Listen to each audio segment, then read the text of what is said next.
Ito na mga idol, yung kinabitan natin ng black mirror mga idol. Ayan, operational na sila. So ayan na yung mga black mirror na kinabit natin mga idol. Ayan lahat yan. Hanggang dun. Ayan mga idol, yung mga black mirror. Ayan. Black mirror, madaya tingnan yan. Pag tinignan mo sa malayo, akala mo walang dugtungan. O ayan, pero may side siya na mahalata mo talaga na may dugtong. Pero pag tinignan mo dito sa harap, kita mo walang dugtong. Ito, poste na to, mirror lahat yan. O ayan mga idol. Yan yung malalaking mirror. So marami pa yan mga idol. So ayan puro black mirror yan. Pati yung poste na yan o ayan ang ganda. Itong sliding na to, mirror yan. Sliding door yan mga idol, pocket type. Ayan pati yung mga kanya mga corner lahat yan, mirror. Pati yun mga idol lahat yan, mirror, black mirror yan.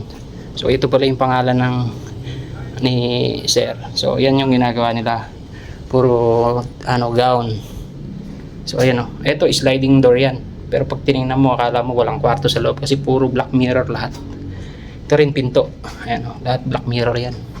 Yan mga wall, lahat yan mga idol, puro black mirror yan yung kinabitan natin. Yan, tapos ito yan puro black mirror. Tapos ito door, yan black mirror, puro black mirror lahat yan. Ayan. So ayun, tapos doon sa loob puro mirror na yung sa loob. So ito naman, itong kwarto na to is puro face mirror naman yung nakakabit dito mga idol. So yun, pati yung pinto ng CR. So lahat yan puro mirror. So yung mga gown pala na naka-display dito mga idol is talagang mabigatin yan, mga million talaga ang halaga niyan mga idol. Nakikita nyo naman sa design. So ito yung pocket type na lalagyan pa natin ng black mirror mga idol. So konti na lang yung mga balanse natin dito, mga tira-tira na lang kasi hindi tayo makapagsabay dun sa gumagawa ng mga karpantero. So ayun mga idol, ito pala yung pangalan ni sir. So Michael Leyva. Ito yung pocket type na isa, fitting room mga idol. So may face mirror dyan sa loob na human size. So kapag nagpalit ka, gusto nyo palang silipin yung ginawa namin mga idol. Dito lang ito sa Manila Peninsula, sa Makati mga idol. Corner Ayala, Makati Avenue mga idol. Kung gusto nyo palang magpagawa ng mga ganitong glass design mga idol, mag-comment lang kayo sa baba.